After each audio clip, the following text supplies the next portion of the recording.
სანამ უშუალოდ იმ განცხადებებს გამოვეხმაურები ვიტყვი, რომ ამ დაგეგმილ პროცესს, განათლების მართლაც დეფორმირების დაგეგმილ პროცესს, ნამდვილად არაფერი აქვს საერთო, არც განათლების ხარისხის ამაღლებასთან, არც საგანმანათლებლო სისტემის გაძლიერებასთან, ეს არის წმინდა პოლიტიკური პროცესი, რომელიც მიზნად ისახავს პოლიტიკური კონტროლის დამყარებას სახელმწიფო და ასევე კერძო უნივერსიტეტებზე, ანუ არავის ეგონოს რომ კერძო უნივერსიტეტებს ეს პროცესი არ შეეხება და ასევე მიზნად ისახავს ფინანსური ბერკეტების ამოქმედებას და როგორც მოქმედებს ფინანსური ბერკეტები ქართული ოცნების ხელში ჩვენ ეს ბევრჯერ დავინახეთ. ხო, მახატი ჩაგეძრებით, როცა საუბრობთ კერძო უნივერსიტეტზე ვინდოდესო ვიზევდითო. აი სწორედ ამ საქართველოს უნივერსიტეტს რასაც უპირებენ და როგორც ჩვევიან, ამის მაგალითია, ხო, პროკურატურის მეშვეობით ცდილობენ ამ პრობლემის წყალებში მათთვის. ამ განცხადებას დეტალურად მინდა გამოვეხმაურო, სწორედ ბატონ ზვიათთან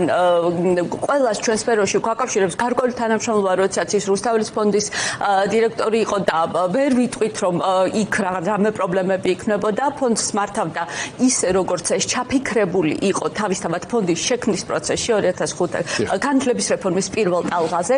ისე მოხდა, რომ ჩვენ ახლა სტუდიაში ორი ადამიანი ვართ, მე და ბატონი სიმონი, რომელიც განათლების რეფორმის იმ პირველი ტალღის გუნდის წევრები ვართ და მინდა შეგახსენოთ ბატონო გიორგი, რომ მაშინ ეს პროცესი საკმაოდ ბევრ კრიტიკას იღებდა თქვენი მხრიდანაც, იმედის ტელევიზიის მაშინდელი მხრიდანაც იღებდა კრიტიკას, მაგრამ თუ დამეთანხმებით ამ კრიტიკასთან იყო დიალოგი და თუ დამეთანხმებით იყო გარკვეული თქვათ არგუმენტები თუ რა უნდა მოხდეს იმისთვის, რომ განათლების ხარისხი გაიზარდოს და თუ დამეთანხმებით ამ 20 წლის განმავლობაში ამ სისტემამ იმუშავა. განათლების ხარისხი ნამდვილად გაიზარდა, განათლების ინტერნაციონალიზაცია გაიზარდა, ჩაფიქრებული ინსტიტუციური პროცესები განვითარდა კიდეც, არამცდუ თვითოცნების 13 წლიან მმართველობამ ვერ შეაფერხა და აი ახლა გადაწყვიტეს, რომ ჩაერიონ ამ სფეროში.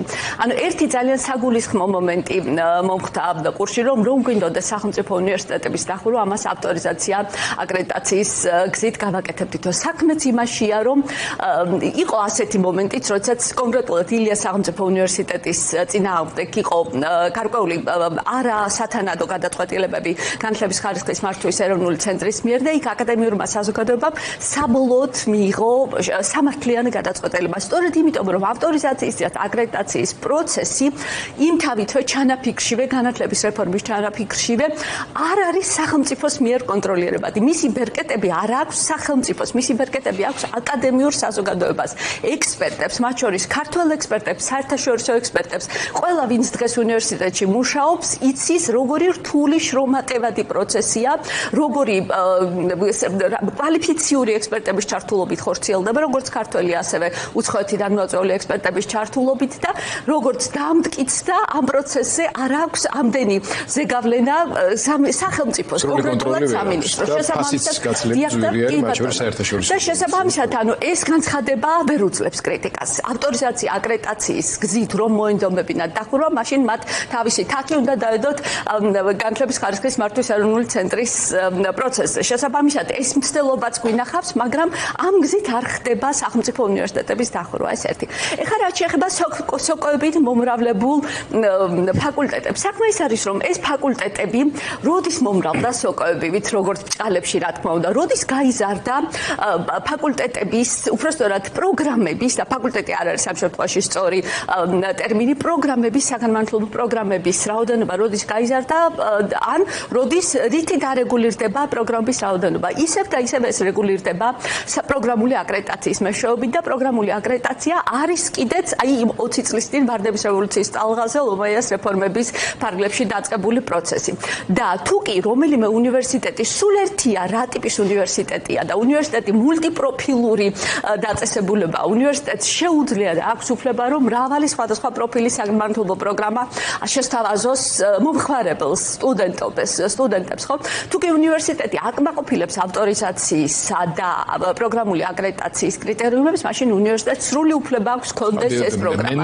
სახელმწიფოს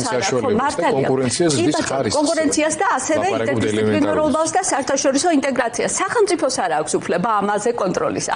ანუ ფაქტობრივად სამწუხაროდ უნდა ვუთხრა ბატონ ზვიათს, რომ მისი ორივე ეს არგუმენტი ვერანაირ კრიტიკას ვერ უძლებს და ორივე ეს არგუმენტი სწორედ იმაზე მიგვითითებს, რომ მათ შემოაკლდათ სახელმწიფო კონტროლის ბერკეტები განათლების სისტემაზე, იმიტომ რომ ეს ასეც იყო ჩაფიქრებული 20 წლის წინ ჯერ კიდევ არ უნდა ჰქონოდა სახელმწიფოს და პოლიტიკოსებს კონტროლის ბერკეტები, მათ კონტროლის ბერკეტები შემოაკლდათ და ეხლა ცდილობენ ასეთი აბსურდული და პოლიტიკურად მოტივირებული რეფორმის კონცეფციით, ანუ რეფორმაც დოკუმენტიც არ წარმოუდგენიათ, გეგმაც არ წარმოუდგენიათ, საკანონმდებლო ცვლილებების გეგმაც, ან და ვთქვათ, თუნდაც ელემენტარული სტატისტიკაც, ეს არის 4-გვერდიანი კონცეფცია, ეგრეთ წოდებული, რომელშიც არ ყოფილა ჩართული არც ერთი განათლების ექსპერტი, არ ყოფილა ჩართული თუნდაც საერთაშორისო ექსპერტიზაზე აღარ ვამბობ ქართველი განათლების ექსპერტები, მხოლოდ პოლიტიკური ფიგურები და პოლიტიკური კონცეფციის დოკუმენტით, აი ასეთი ქაოსი სურთ რომ შემოიტანონ განათლების სისტემაში.